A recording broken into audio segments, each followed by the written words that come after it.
यहाँ पर 201 नंबर का जवाब देना है। पूछा गया है चारुचंद्र लेख किस उपन्यासकार की रचना है। यहाँ पर देखिए जवाब देना, राइट आंसर क्या होगा, तो ये आपका है चारुचंद्र लेख। ऑप्शन नंबर जाएगा विकल्प नंबर आपका ए नंबर के साथ, यहाँ पर आचार्य हजारी प्रसाद द्विवेदी, विकल्प आपका ए नंबर बिल्कुल करेक्ट आंसर आपका यहाँ पर होगा। नेक्स्ट प्रश्न बताइए। चलिए यहाँ पर देखिए अगला प्रश्न आपको बताना है काशी का 80 किसकी रचना है। यहाँ पर देखिए आपको जवाब देना, राइट आंसर क्या होगा, काशी, है ना। यहाँ पर देखिए आपको जवाब देना, राइट आंसर क्या होगा, काशी का 80 किसकी रचना है। चलिए यहाँ पर देखिए जवाब देना है काशी का 80 किसकी रचना है। और यहाँ पर भी देखिए हमारे भी जवाब आ चुका है, जो कि बिल्कुल सही जवाब दिया गया, काशी नाथ सिंह। ऑप्शन नंबर यहाँ पे ए नंबर होगा। हाँ बहुत बढ़िया, बिल्कुल सही जवाब दिया गया है। अगला प्रश्न बताइए। चलिए यहाँ पर देखिए आपको जवाब देना, नेक्स्ट प्रश्न है अमृत और विष किसकी रचना है। अमृत और विष किसकी रचना है, यहाँ पर देखिए आपको जवाब देना, राइट आंसर क्या होगा। हाँ यहाँ पर देखिए जवाब बिल्कुल सही बताया जा रहा है, अमृतलाल नागर। अमृतलाल नागर, अमृत और विष इन्हीं की रचना, याद रखिएगा, राइट आंसर आपका होगा। हाँ इसी उपन्यास के लिए 1967 में, याद रखिएगा 1967 में साहित्य अकादमी पुरस्कार भी इन्हें प्रदान किया गया। साहित्य अकादमी पुरस्कार भी इनको दिया गया, ये भी आपको याद रखना। अगला प्रश्न बताइए। चलिए यहाँ पर देखिए आपको जवाब देना है क्वेश्चन नंबर 204 नंबर का। लिखा हुआ है आंचलिक उपन्यासकार की संज्ञा इनमें से किसे दी गई है, तो यहाँ पर आंसर आपका होगा फणीश्वर नाथ रेणु। यहाँ पे राइट आंसर आपका बिल्कुल सही आंसर आपका हो जाएगा। हाँ देखिए इनकी एक रचना है मैला आंचल, है ना, याद रखिएगा मैला आंचल, ये भी बहुत ही बार एग्जाम में पूछा गया है, तो साथ में आपको ये भी याद रखना है, मैला आंचल की बात करेंगे, ये भी इन्हीं की है, फणीश्वर नाथ रेणु की है, बिल्कुल सही है। अगला प्रश्न बताइए। निम्नलिखित में से किस उपन्यास के लेखक प्रेमचंद्र हैं, तो यहाँ पर आपका आंसर होगा, हाँ बिल्कुल सही है, बिल्कुल राइट आंसर आपका है। देखिए यहाँ पर आंसर होना चाहिए विकल्प नंबर सी, कर्मभूमि होगा। कर्मभूमि जिनका भी जवाब आ रहा है बिल्कुल सही है, क्योंकि देखिए झूठा और सच इसके लेखक सभी को पता होगा, यशपाल हैं। कौन है, यशपाल है, ठीक है ना, यशपाल है इसके लेखक, यशपाल, ठीक है ना। तो यहाँ तो यशपाल होगा झूठा सच में, तो आंसर आपका बिल्कुल सही है सी। मानस की अगर हंस की बात करते हैं, इसके लेखक अमृतलाल नागर हैं, है ना, अमृतलाल नागर हैं, याद रखिएगा अमृतलाल नागर हैं। और अगर हम बात करते हैं हाँ यही वाला है बिल्कुल, और भी इनके गोदान है, कर्मभूमि है आपका, ये तो है ही, वरदान है, सेवा सदन है, प्रेमा है, कई सारे आपके हैं। अगला प्रश्न बताइए, यहाँ पर आपको आंसर देना है गबन किस रचनाकार की रचना है। गबन, तो गबन की अगर हम बात करेंगे, है ना, तो गबन आपका यहाँ पर आंसर आपका होगा, हाँ मुंशी प्रेमचंद, यहाँ पर भी आंसर आपका सी नंबर होगा। अगला प्रश्न बताइए। हाँ बिल्कुल सही आंसर दिया गया है। गोदान किसका उपन्यास है, तो गोदान के देखिए बहुत बार पेपर में ये भी पूछा गया है, तो गोदान भी आपका मुंशी प्रेमचंद का ही है, ऑप्शन नंबर बी होगा। यहाँ पर बताइए 55 खंभे लाल दीवारें दीवारें की लेखिका कौन है, यहाँ पर देखिए आपको जवाब देना, राइट आंसर क्या होगा, तो यहाँ पर हमारे भी जवाब आ चुका है, आंसर आपका सी नंबर होगा, उषा प्रियवंदा, बिल्कुल सही है ना। ऑप्शन नंबर यहाँ पे सी नंबर आपका होगा, उषा प्रियवंदा, बिल्कुल सही है, प्रियमवदा, है ना, उषा प्रियमवदा। चलिए बहुत बढ़िया, बिल्कुल सही है, 8 नंबर, 108 नंबर, 208 नंबर का सी होगा, प्रियमवदा लिखा हुआ। अगला प्रश्न बताइए, निम्नलिखित कथन किस उपन्यास से उद्धृत है। लिखा हुआ छीण स्वर में बोला मेरा कहा सुना माफ करना धनिया, अब जाता हूं गाय की लालसा मन में ही रह गई। बताइए यहाँ पर आंसर क्या होगा। यहाँ पर पूछा गया ये कथन किस उपन्यास से आपका है, तो आंसर आपका यहाँ पर होगा गोदान, जो कि मुंशी प्रेमचंद की ओर लिखा गया है, ऑप्शन नंबर ए बिल्कुल सही है। प्रेमचंद द्वारा लिखित निम्न में से कौन सी पुस्तक आपकी नहीं है, तो देखिए यहाँ पर अगर हम बात करेंगे, हाँ यहाँ पर देखिए चित्रलेखा, ये जो आपका है ना चित्रलेखा आपका नहीं होगा, क्योंकि ये आपका उपन्यास जो लिखा गया है, ये लिखा गया आपका भगवती चरण वर्मा, याद रखिएगा भगवती चरण वर्मा, ठीक है ना, भगवती चरण वर्मा के द्वारा लिखा गया है, तो इसलिए ये वाला नहीं होगा, बाकी सब आपके प्रेमचंद के ही हैं। अगला प्रश्न बताइए, प्रेमचंद के अधूरे उपन्यास का नाम क्या है, तो यहाँ पर हमका आंसर हो जाएगा मंगल सूत्र, ऑप्शन नंबर जाएगा सी नंबर के। मंगल प्रेमचंद का अधूरा उपन्यास है, इनके कई सारे उपन्यास हैं, प्रेमाश्रय, रंगभूमि, सेवा सदन, कायाकल्प, गबन, कर्मभूमि, गोदान, ये सब आपके हैं, लेकिन यहाँ पर ये वाला आपका इनकम्प्लीट है, अधूरा है। अगला प्रश्न बताइए, निम्नलिखित में से कौन सी पुस्तक प्रेमचंद्र के द्वारा लिखित नहीं है। देखिए यहाँ पर आपको बताना है 212 नंबर का, यहाँ पर आंसर आपका होगा जय पराजय, जो कि ऑप्शन नंबर बी है ना, यहाँ पर राइट आंसर आपका हो जाएगा। ये उपेंद्र नाथ अश्क का नाटक है, उपेंद्र नाथ इसके हैं।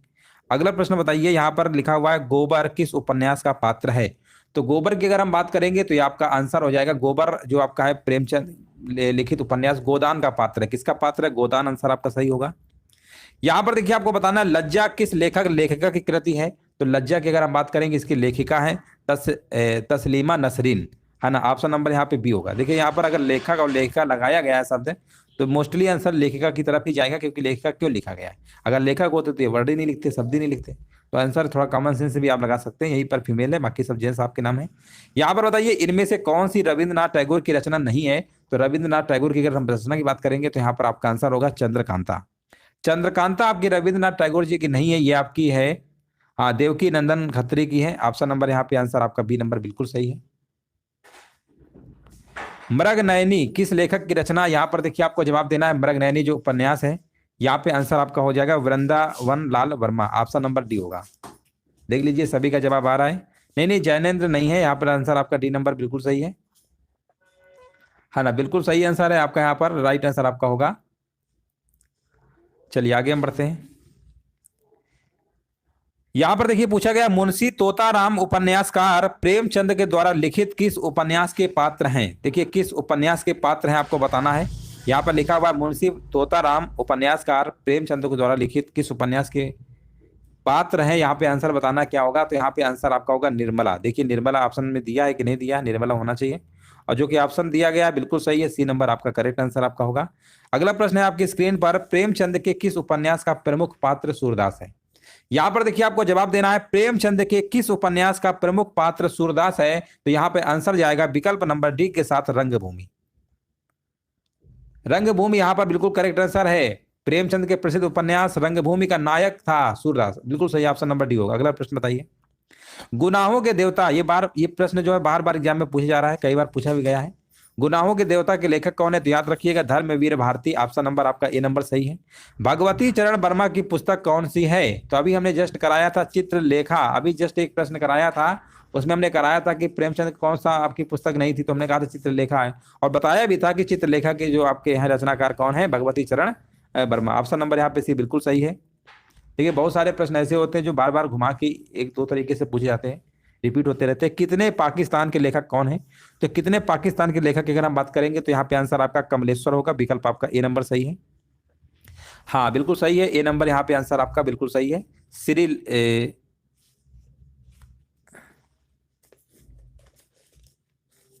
हाँ कमलेश्वर, ठीक है ना। कमलेश्वर जो है याद रखिएगा बिल्कुल सही है।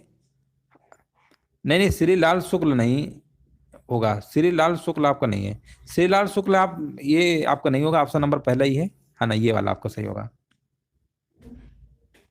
चलिए कोई बात नहीं, अगला प्रश्न बताइए। राग दरबारी के लेखक कौन है। देखिए राग दरबारी की अगर हम बात करेंगे लेखक कौन है, तो यहाँ पर आंसर आपका होगा श्रीलाल शुक्ल। ऑप्शन नंबर आपका ए नंबर बिल्कुल करेक्ट आंसर आपका यहाँ पर होगा। अगला प्रश्न बताइए। निम्नलिखित में से कौन सी रचना नागार्जुन की नहीं है ना, कौन सी रचना नागार्जुन की नहीं है। तो यहाँ पर देखिए रतिनाथ की चाची ये भी आपकी है, बाबा बटेश्वर नाथ ये भी है, इमरतिया भी है, लेकिन जो दादा कामरेड लिखा हुआ है ये आपकी नहीं है, बाकी सब है। ऑप्शन नंबर जाएगा यहाँ पे राइट आंसर आपका हो जाएगा। ये देखिए यशपाल का पहला उपन्यास है, याद रखिएगा दादा कामरेड जो है ये यशपाल का पहला उपन्यास है। ऑप्शन नंबर यहाँ पे डी बिल्कुल सही है। अगला प्रश्न बताइए, शतरंज के खिलाड़ी किस विधा की रचना है। शतरंज के खिलाड़ी किस विधा की रचना, यहां पर देखिए आपको जवाब देना है और जवाब हमारे बिछा चुका है, बिल्कुल सही जवाब दिया गया, कहानी। अगला प्रश्न बताइए, कफन कहानी किसने लिखी। तो ये लिखी है आपकी मुंशी प्रेमचंद, कहानीकार है इनके, है ना। ऑप्शन नंबर यहाँ पे बी नंबर आपको लगा देना है। अगला प्रश्न है शतरंज के खिलाड़ी किस कहानीकार की रचना है। तो फिर से घुमा के वही प्रश्न पूछा गया है, तो फिर से आंसर आपको मुंशी प्रेमचंद ही लगा के आना है। उसने कहा था कहानी के लेखक कौन है, उसने कहा था कहानी के लेखक कौन है। यहाँ पर जवाब दीजिए क्या होगा, और जवाब हमारे विचार चुका है, बिल्कुल सही जवाब दिया गया। यहाँ पर ऑप्शन नंबर आपका ए नंबर बिल्कुल सही है, चंद्रधर शर्मा गुलेरी। अगला प्रश्न बताइए, रानी केतकी कहानी के लेखक का नाम क्या है। रानी केतकी की कहानी, ये भी एग्जाम में कई बार पूछा गया है, तो आंसर आपका यहाँ पर होगा इंसा अल्लाह खां, विकल्प जाएगा बी के साथ, बिल्कुल सही है। यहाँ पर जिनका भी बी आ रहा है ना, बिल्कुल करेक्ट आंसर दिया गया है। अगला प्रश्न बताइए, पुरस्कार कहानी के लेखक कौन है। पुरस्कार कहानी के लेखक की अगर हम बात करेंगे, यहां पर भी आंसर आपका जयशंकर प्रसाद लगाना है आपको, बिल्कुल सही है। अगला प्रश्न बताइए, पूस की रात कहानी के लेखक कौन है। तो पूस की रात जो कहानी के लेखक है, यहां पर भी इसका आंसर मुंशी प्रेमचंद होगा। ऑप्शन नंबर डी आपका बिल्कुल सही है। यहां पर देखिए पूछा गया, एक दिन बैठे बैठे यह बात अपने ध्यान में चढ़ी कि कोई कहानी ऐसी कहिए कि जिसमें हिंदवी छुट और किस बोली का पुट न मिले। ये जो पंक्ति कही गई है किस लेखक की है, आपको जवाब देना है यहाँ पे आंसर क्या होगा। और ये जो आपकी जो पंक्ति जो कही गई है ना, ये आपकी मुंशी इंशाअल्लाह खां। यहाँ पे आंसर आपको विकल्प आपको बी लगाना है। देखिए यहाँ पर आपका जिनका भी आंसर 31 नंबर का यहाँ पर बी नंबर आ रहा है ना, बिल्कुल सही है। हाँ बिल्कुल करेक्ट आंसर है। अगला प्रश्न बताइए, हिंदी साहित्य की प्रथम कहानी का नाम क्या है। हिंदी साहित्य की प्रथम कहानी का नाम क्या है। तो यहाँ पर आंसर आपका होगा इंदुमती। इंदुमती यहाँ पे राइट आंसर आपका होगा। और ये कहानी जो है, ये इसके लेखक की अगर हम बात करेंगे किशोरी लाल गोस्वामी है। अगर हम लेखक की बात करते हैं किशोरी लाल, है ना, ये भी प्रश्न एक बार पूछा गया था, किशोरी लाल गोस्वामी, ठीक है ना, किशोरी लाल गोस्वामी है, याद रखिएगा, किशोरी लाल गोस्वामी है। और ये कहानी जो आपकी प्रकाशित हुई थी 1900 में प्रकाशित हुई थी। कब हुई थी? 1900 में प्रकाशित हुई थी। ये भी आपको याद रखना है। अगला प्रश्न बताइए, रानी केतकी की कहानी किसकी कृति है। तो यहां पर आंसर आपको लगा के आना पड़ेगा सैयद इंसा अल्लाह खां, जो कि बिल्कुल अभी हमने जस्ट कराया था। ऑप्शन नंबर यहाँ पर भी सी नंबर आपका बिल्कुल सही आंसर आपका होगा। अगला प्रश्न बताइए, बिखरे मोती, यहां पर बताना है बिखरे मोती रेगिस्तान है का पहला कहानी संग्रह है। बिखरे मोती हिंदी की जो आपकी यहाँ पे आंसर होगा, यहाँ पर प्रख्यात महिला साहित्यकार है आपके सुभद्रा कुमारी चौहान, उन्हीं के ये कहानी संग्रह है ना, ये कहानी संग्रह याद रखिएगा, सुभद्रा कुमारी चौहान आपको लगा के आना है। जयशंकर प्रसाद की पहली कहानी कौन सी है। तो यहाँ पर आंसर बताइए क्या होगा। देखिए जो 1911 में, याद रखिएगा 1911 में इंदु पत्रिका में प्रकाशित हुई थी, वही कहानी आपको बताना है। आंसर होगा ग्राम। हाँ बहुत बढ़िया, बिल्कुल सही जवाब दिया गया है। अगला प्रश्न बताइए, परिंदे कहानी निम्न वर्णित में से किस कथाकार की है। चलिए यहां पर देखिए आपको जवाब देना है, परिंदे कहानी निम्न वर्णित में से किस कथाकार की है। तो यहां पर जवाब हमारे बीच आ चुका है, बिल्कुल सही जवाब दिया गया। ऑप्शन नंबर सी होगा निर्मल वर्मा, बिल्कुल सही है। अगला प्रश्न बताइए, यहां पर देखिए बताना इनमें से कौन सी रचना रांगेर राघव की रचना नहीं है। तो यहां पर आपका जवाब होगा रांगेर राघव की रचना नहीं है। तो जीवन के जो पहलू है ये इनकी नहीं है ना, ये इनकी नहीं है, बाकी सब है। यहाँ पे राइट आंसर आपका होगा। अब समस्या आ रही है फिर किसकी, अगर इनकी नहीं है तो ये है अमृत राय की है। किसकी है? अमृत राय, यहां लिख दे रहे हैं अमृत राय। मान लो अगर एग्जाम में पूछ ले तो इससे भी प्रश्न आपका बन सकता है। अगला प्रश्न बताइए, इनमें से कौन सी रचना प्रसिद्ध कथाकार मन्नू भंडारी की नहीं है। तो मन्नू भंडारी की अगर हम बात करेंगे तो यही सच है, ये तो है, अकेली भी है, नई नौकरी भी है। अब पिंजरे की उड़ान जो लिखा हुआ है यही नहीं है ना। यहाँ पे राइट आंसर क्या होगा? फिर ये है किसकी? अगर ये इनकी नहीं है तो फिर किसकी है? ये यशपाल जी की है, ये यशपाल जी की, याद रखिएगा। आंसर आपको यशपाल लगा देना है अगर पिंजरे की उड़ान पूछेगा तब। अगला प्रश्न बताइए, एक मुलाकात कहानी की कथाकार कौन है। एक मुलाकात, तो एक मुलाकात कहानी की कथाकार की बात करेंगे तो आंसर आपका यहां पर होगा उषा राजे, जो कि विकल्प आपका डी नंबर बिल्कुल करेक्ट आंसर आपका यहां पर होगा। उषा राजे सक्सेना इनका पूरा नाम है, याद रखिएगा। अगला प्रश्न बताइए, पंच परमेश्वर के लेखक कौन है। पंच परमेश्वर के लेखक कौन है। तो यहां पर आंसर आपको लगा के आना है मुंशी प्रेमचंद। ऑप्शन नंबर यहां पे राइट आंसर आपका होगा। अगला प्रश्न बताइए, निम्नलिखित में से किशोरी लाल गोस्वामी रचित कहानी कौन सी है। 241 नंबर का देखिए जवाब देना है। तो यहाँ पे आपका आंसर होगा Indumati. Option number C number बिल्कुल करेक्ट आंसर आपका यहाँ पर होगा। अगला प्रश्न बताइए, आचरण की सभ्यता निबंध के लेखक रचनाकार कौन है। आचरण की सभ्यता की अगर हम बात करेंगे तो इसके जो रचनाकार हैं सरदार पूर्ण Singh. Option number a number आपका बिल्कुल करेक्ट आंसर आपका यहाँ पर होगा। अगला प्रश्न बताइए, निम्नलिखित में से कौन निबंधकार नहीं है। देखिए यहाँ पर आपको बताना निबंधकार इनमें से कौन से नहीं है। तो देखिए यहाँ पर मोहन राकेश लिखा हुआ है ना, ये आपके निबंधकार नहीं है ना, बल्कि मोहन राकेश हैं क्या, ये नाटककार हैं, ये निबंधकार नहीं है, नाटककार हैं। अगर नाटककार लिखा होता तो सही हो जाता। ऑप्शन नंबर सी आपको लगा के आना है। अगला प्रश्न बताइए, कछुआ धर्म और मारेसी मोई कुठाऊ किसकी रचना है। ये रचना जो है ये आपकी चंद्रधर शर्मा गुलेरी जी की है। ऑप्शन नंबर बी आपका सही होगा। अगला प्रश्न बताइए, कुटच के लेखक कौन है। कुटच की अगर हम बात करेंगे, ये प्रश्न हमने बहुत बार कराया है, याद रखिएगा, हजारी प्रसाद द्विवेदी जी हैं। अगला प्रश्न बताइए, मजदूरी और प्रेम के लेखक कौन है। तो मजदूरी और प्रेम के जो लेखक हैं आपके सरदार पूर्ण सिंह है। ऑप्शन नंबर आपका ए नंबर बिल्कुल सही होगा। सरदार पूर्ण सिंह निम्नलिखित में से क्या थे? तो सरदार अगर पूर्ण सिंह की बात करेंगे इनमें से क्या थे, तो ये आपके एक निबंधकार थे। ऑप्शन नंबर बी आपका सही होगा। इनके बहुत सारे निबंध हैं। आचरण की सभ्यता, मजदूरी और प्रेम, सच्ची वीरता, कन्यादान, पवित्रता, इस तरीके के काफी सारे निबंध हैं इनके।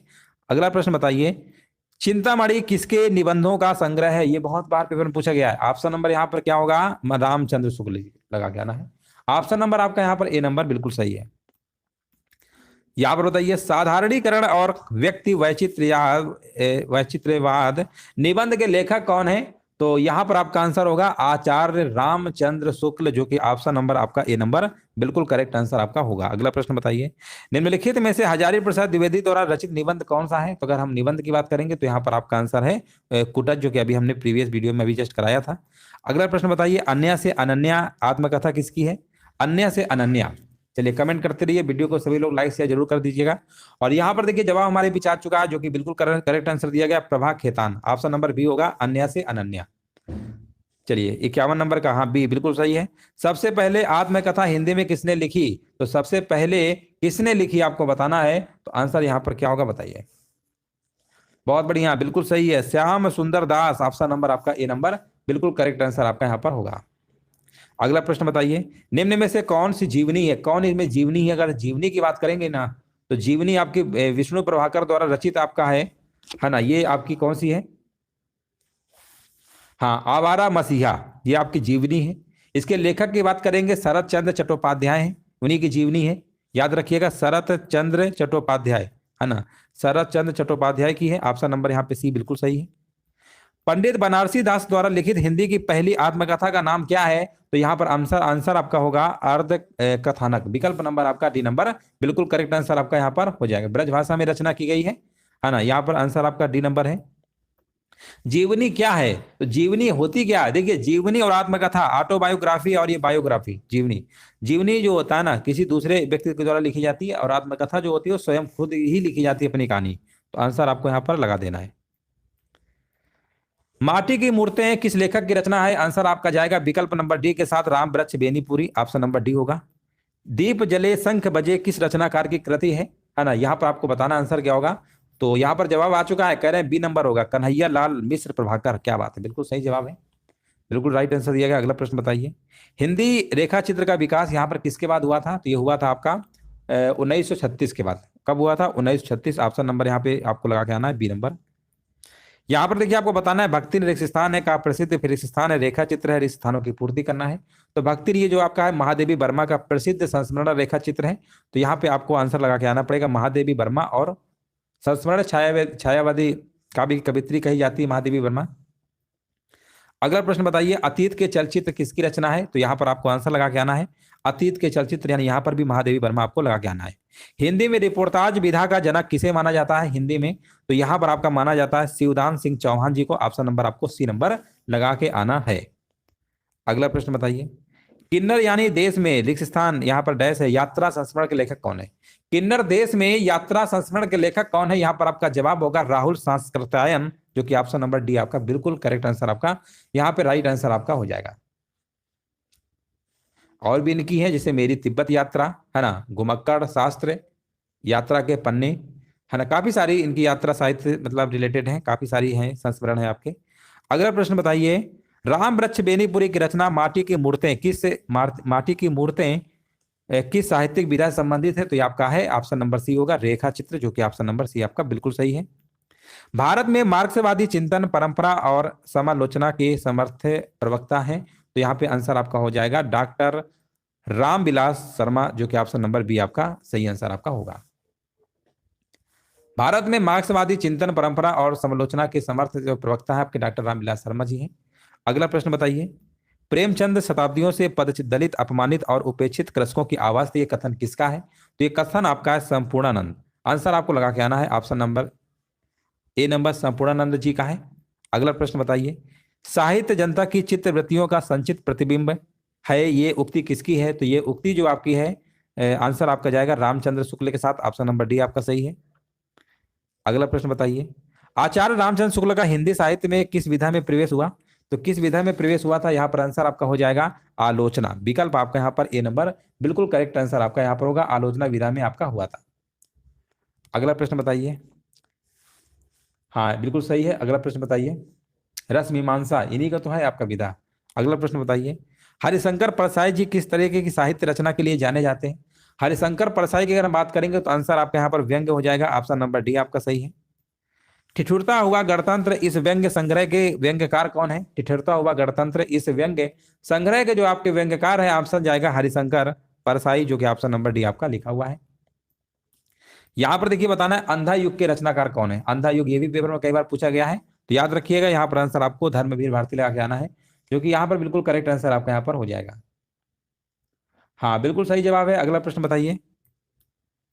आधुनिक ढंग से पहला एकांकी किसे माना जाता है? आधुनिक ढंग से पहला जो एकांकी आपका माना जाता है, ये आपका माना जाता है बादल की मृत्यु को। ऑप्शन नंबर आपका ए नंबर बिल्कुल करेक्ट आंसर आपका यहाँ पर हो जाएगा। देखिए यहाँ पर अगर हम बात करें, ये नाटक आपका है ध्यान में रखकर डॉक्टर राम कुमार वर्मा, है ना, इसकी रचना किया था डॉक्टर राम कुमार वर्मा ने किया था, याद रखिएगा राम कुमार वर्मा, ठीक है ना, राम कुमार वर्मा। तो यहाँ पर याद रखिएगा बादल की मृत्यु। अगला प्रश्न बताइए। अंधेर नगरी किसकी रचना है? ये तो बहुत ही आसान है ना, अंधेर नगरी, है ना, यहाँ पर हमारे भी जवाब आ चुका है भारतेंदु हरिश्चंद्र, जो कि बिल्कुल सही आंसर दिया गया है ना, बिल्कुल राइट आंसर है। इनकी और भी रचना है, जैसे भारत दुर्दशा है, सत्य हरिश्चंद्र है ना, नील देवी, अंधेर नगरी, इस तरीके की है, प्रेम मालिका, प्रेम तरंग, है ना, होली, फूलों का गुच्छा, कई सारी हैं। अगला प्रश्न बताइए। रेशमी टाई एकांकी संग्रह के रचयिता कौन है? तो यहाँ पे आंसर आपका होगा राम कुमार वर्मा। रेशमी टाई ये भी आपको याद रखना है। अगला प्रश्न बताइए। अंधेर नगरी नाटक के रचयिता कौन है? देखिए रिपीट प्रश्न हो गया, अभी हमने कराया था भारतेंदु हरिश्चंद्र। अगला प्रश्न बताइए। भारतेंदु हरिश्चंद्र का कौन सा नाटक बांग्ला भाषा से अनुदित है? तो यहाँ पे आंसर आपका होगा ए नंबर, जो कि विकल्प आपका सही है विद्या सुंदर। नाटक स्कंदगुप्त की रचना किसने की है? तो यहाँ पे आंसर क्या होगा बताइए। नाटक स्कंदगुप्त की रचना जो है जयशंकर प्रसाद जी के द्वारा किया गया है, ऑप्शन नंबर सी होगा। यहाँ पर बताना चंद्रगुप्त नाटक के रचयिता कौन है? तो यहाँ पे आंसर आपका होगा, यहाँ पर भी आंसर आपका जयशंकर प्रसाद जी के साथ जाएगा, जो कि बिल्कुल सही आंसर है आपका। इनके बहुत सारे हैं, जैसे आपके नाटक अजात शत्रु है ना, कामना है, घूंट है, ध्रुव स्वामिनी भी है, ध्रुव स्वामिनी भी कई बार पूछा गया है, तो इन्हीं का है। अगला प्रश्न बताइए। आषाढ़ का एक दिन किसकी रचना है? तो यहाँ पर आंसर आपका होगा आषाढ़ का एक दिन, ये भी पेपर में कई बार पूछा गया है। आषाढ़ का एक दिन ये मोहन राकेश जी की है। ऑप्शन नंबर यहाँ पे और भी है, आधे अधूरे, लहरों के राजहंस, है ना, ये सब इन्हीं के नाटक हैं। अगला प्रश्न बताइए। आधे अधूरे, देखिए अभी हमने चर्चा किया था आधे अधूरे, लहरों के राजहंस, ये सब आपके किनके हैं? अभी हमने बताया था ये तो आपके सब आपके मोहन राकेश के नाटक हैं। तो अब यहाँ पर पूछा गया आधे अधूरे क्या, तो नाटक ही तो लगाएंगे, किसके हैं? मोहन राकेश के। अगला प्रश्न बताइए। बिना दीवारों पर घर मन्नू भंडारी की यह कृति किस विधा पर आधारित है? बिना दीवारों का घर, आंसर आपका यहाँ पर क्या होगा? नाटक है आपका, ऑप्शन नंबर बी होगा। इसका प्रकाशन वर्ष हुआ था 1965 में हुआ था इस नाटक का, ऑप्शन नंबर यहाँ पे भी बिल्कुल सही है। धर्मवीर भारती का नाटक जिसमें महाभारत के कथानक को आधुनिक युग के अनुकूल प्रस्तुत किया गया है, बताइए यहाँ पर आंसर क्या होगा? कौन सा नाटक है आपका? अंधा युग होगा, बिल्कुल सही है, ऑप्शन नंबर डी होगा। 81 नंबर के यहाँ पे डी नंबर सही होगा। कहानी बूढ़ी काकी तथा अन्य नाटक की रचनाकार कौन है? कहानी बूढ़ी काकी तथा अन्य नाटक के जो रचनाकार हैं, यहाँ पर आंसर क्या होगा? यहाँ पर होगा चित्रा मुदगल, ऑप्शन नंबर यहाँ पे बी नंबर बिल्कुल करेक्ट आंसर आपका यहाँ पर है, बिल्कुल राइट आंसर है। अगला प्रश्न बताइए। भोर का तारा एकांकी के लेखक कौन है? भोर का तारा, इसके लेखक हैं आपके जगदीश चंद्र माथुर, ऑप्शन आपको लगा के आना पड़ेगा बी नंबर। हाँ बिल्कुल सही है। अगला प्रश्न बताइए। ज्ञानपीठ पुरस्कार किस भाषा से संबंधित है? ज्ञानपीठ पुरस्कार की अगर हम बात करेंगे तो ये जो आपका है ना, ये देखिए संविधान की 8वीं अनुसूची में 22 भाषाएं सम्मिलित की गई है ना, कितनी भाषाएं हैं? टोटल 22 हैं, याद रखिएगा। उन्हीं में से आपका ज्ञानपीठ पुरस्कार द्वारा, है ना, भारतीय साहित्य के लिए दिया जाने वाला सर्वोच्च पुरस्कार है ज्ञानपीठ पुरस्कार। ये पुरस्कार 8वीं अनुसूची में शामिल 22 भाषाओं में दिया जाता है, ये भी आपको याद रखना है। अगला प्रश्न बताइए। सुमित्रा नंदन पंत को किस कृति पर ज्ञानपीठ पुरस्कार मिला? तो यहाँ पे आंसर आपका होगा चिदम्बरा। ये भी प्रश्न बहुत बार पेपर में पूछा गया है, कई बार एग्जाम में आया हुआ। चिदम्बरा यानी सुमित्रा नंदन पंत की कृति है ये, ज्ञानपीठ पुरस्कार इन्हें मिला था। कब मिला था? 1968 में मिला था, है ना, कभी मान लो पूछ ले चिदम्बरा के लिए कब मिला था? 1968 में। अगला प्रश्न बताइए। अज्ञे जी को किस कृति पर ज्ञानपीठ पुरस्कार मिला है? तो यहाँ पे आंसर आपका होगा कितनी नावों में कितनी बार? ऑप्शन जाएगा डी के साथ। अगला प्रश्न बताइए। हाँ, देखिए अज्ञे जी का बहुत बड़ा नाम है, सचिदानंद हीरानंद वात्स्यायन अज्ञे, याद रखिएगा, शॉर्टकट में अज्ञे कहते हैं, उपनाम है। ज्ञानपीठ पुरस्कार की स्थापना किसने की थी? यहाँ पर देखिए जवाब देना है, तो इसकी स्थापना जो है शांति प्रसाद जैन ने किया था, है ना। कब किया था? 1965 में किया था, 1965 में किया था, याद रखिएगा, शांति प्रसाद जैन ने किया था। अगला प्रश्न बताइए, हिंदी के लिए अब तक प्राप्त ज्ञानपीठ पुरस्कार तो कितने प्राप्त है, आपको बताना है। राइट आंसर क्या होगा?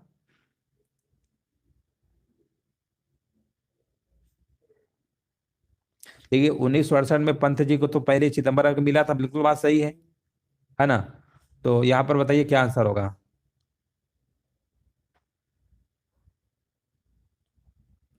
हाँ बिल्कुल, देखिए यहाँ पर काफी लोग आंसर बी आ रहे हैं। देखिए यहाँ पर 11वां पुरस्कार है आपका कृष्णा सोबती। देखिए यहाँ पर ज्ञानपीठ पुरस्कार की बात करेंगे, 11वां आपको मिला हिंदी का, किसको मिला? कृष्णा सोबती को मिला गया, 2017 में दिया गया था, है ना। तो आंसर आपका यहाँ पर डी नंबर होगा, ठीक है ना, डी नंबर आपका सही है। इनमें से ज्ञानपीठ पुरस्कार विजेता इनमें से कौन से नहीं है? तो कौन से नहीं है आपको बताना है, तो यहाँ पे आंसर क्या होगा बताइए। यहाँ पर आपका होगा कमलेश्वर को नहीं मिला, बाकी सबको मिला है ना। अगला प्रश्न बताइए। पहले देखिए चिदम्बरा सुमित्रानंद पंत को मिला 1968 में, 2017 में आपका कृष्णा सोबती को मिला है, ठीक है ना, संपूर्ण साहित्य के लिए। अगला प्रश्न बताइए, किस भाषा के लिए सन 1995 में साहित्यकार एम टी वासुदेव नायर को ज्ञानपीठ पुरस्कार से सम्मानित किया गया था? तो यहाँ पर सम्मानित किया गया था, आपका आंसर होगा मलयालम, ऑप्शन नंबर यहाँ पर आपका ए नंबर सही है। इनमें से कौन सी रचना ज्ञानपीठ पुरस्कार से सम्मानित नहीं है ना, कौन सी रचना आपकी जो है ज्ञानपीठ पुरस्कार सम्मानित नहीं है, यहाँ पर आपको जवाब देना है। तो आंसर आपका यहाँ पर क्या होगा बताइए। हाँ, बुनी हुई रस्सी, ऑप्शन नंबर यहाँ पर क्या होगा? बुनी हुई रस्सी आपका सम्मानित नहीं है ना। ये भवानी प्रसाद मिश्र की कविता है, किसकी है? भवानी प्रसाद मिश्र की, याद रखिएगा, भवानी प्रसाद मिश्र की ये कविता है, याद रखिएगा। 1982 में किसे ज्ञानपीठ पुरस्कार से सम्मानित किया गया था? यहाँ पर देखिए आपको जवाब देना है, राइट आंसर क्या होगा। 1982 में जो मिला था आपका महादेवी वर्मा जी को मिला था, ऑप्शन नंबर यहाँ पे डी नंबर आपका सही होगा। अगला प्रश्न बताइए, कितनी नावों में कितनी बार रचना को किस पुरस्कार सम्मानित किया गया? अभी हमने बताया था ज्ञानपीठ पुरस्कार, अभी जस्ट हमने बताया था ज्ञानपीठ पुरस्कार अज्ञे जी को मिला था 1978 में, याद रखिएगा 1978 में किसे मिला था? अज्ञे जी को मिला था, है ना। अभी हमने जस्ट बताया था। चलो आगे बढ़ते हैं।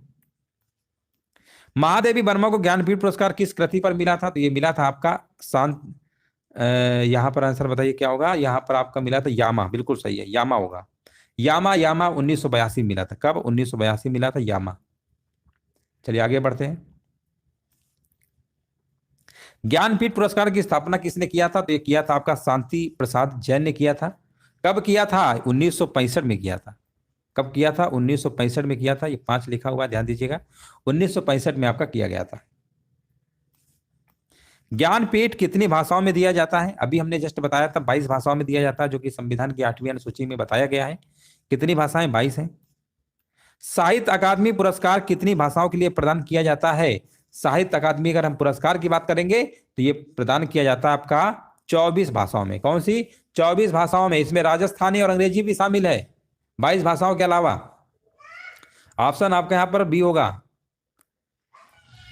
हरिवंश राय बच्चन को किस कृति के लिए साहित्य अकादमी पुरस्कार मिला था? हरिवंश राय बच्चन को ये मिला था आपका दो चट्टानें। आंसर आपका यहाँ पर बिल्कुल सही आंसर आपका यहाँ पर हो जाएगा। अगला प्रश्न बताइए, भीष्म साहिनी को साहित्य अकादमी किस रचना के लिए मिला? भीष्म साहिनी को साहित्य अकादमी किस रचना के लिए मिला? तो ये मिला था आपका तमस, है ना, एग्जाम का पूछा हुआ प्रश्न है, यहाँ पर तमस आपको लगा के आना है। अगला प्रश्न बताइए, साहित्य अकादमी पुरस्कार का जो है प्रारंभ कब से हुआ था? तो अभी हमने बताया था साहित्य अकादमी का जो पुरस्कार है आपका, है ना, यहाँ पर राइट आंसर बताइए क्या होगा।